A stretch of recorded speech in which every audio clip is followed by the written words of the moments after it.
Thank you, Madam President. Almost half a century has passed since governments concluded the Nuclear Non-Proliferation Treaty. Without a doubt, the negotiations now underway are the most significant, most promising initiative aimed at implementing the disarmament objective of that landmark agreement. Outlawing nuclear weapons is a moral and humanitarian imperative. It is also a legal imperative, stemming from Article 6 of the NPT and customary international law. Far from undermining the NPT, the ban will complement and reinforce it.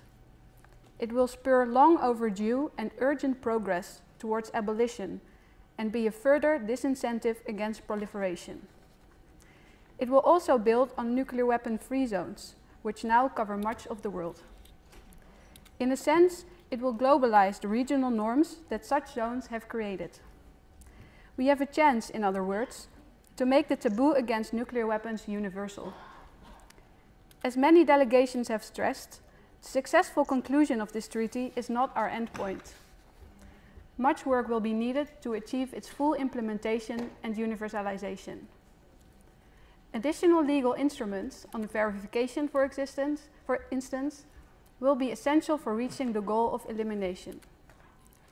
The treaty should also build on and draw from treaties outlawing other indiscriminate weapons, biological weapons, chemical weapons, landmines, and cluster munitions.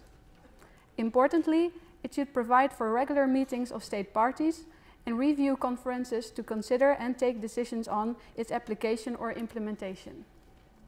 Non-parties, the United Nations, the Red Cross, ICAN, and other relevant organizations, as well as members of academia, should be invited to participate in such meetings as observers.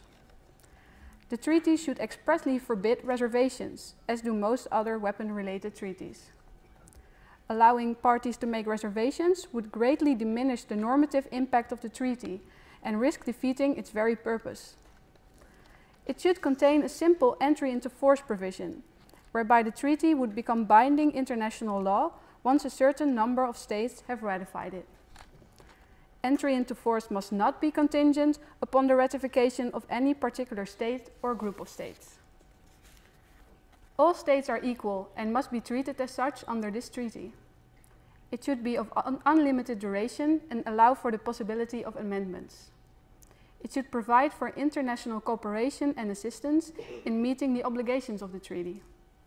And it should include a commitment to encourage non-parties to join the treaty, with the ultimate goal of universalization. States parties should take all appropriate legal, administrative, and other measures, including the imposition of penal sanctions, to prevent or suppress prohibited activities. The treaty should establish an entity to promote implementation, to ensure compliance with its provisions, and to provide a forum for consultation and cooperation among states parties. This entity should also have a mandate to educate the global public about the treaty, as well as the humanitarian impact of nuclear weapons. We believe that such institutional arrangements will help ensure that the treaty is truly effective in achieving its objectives. Thank you.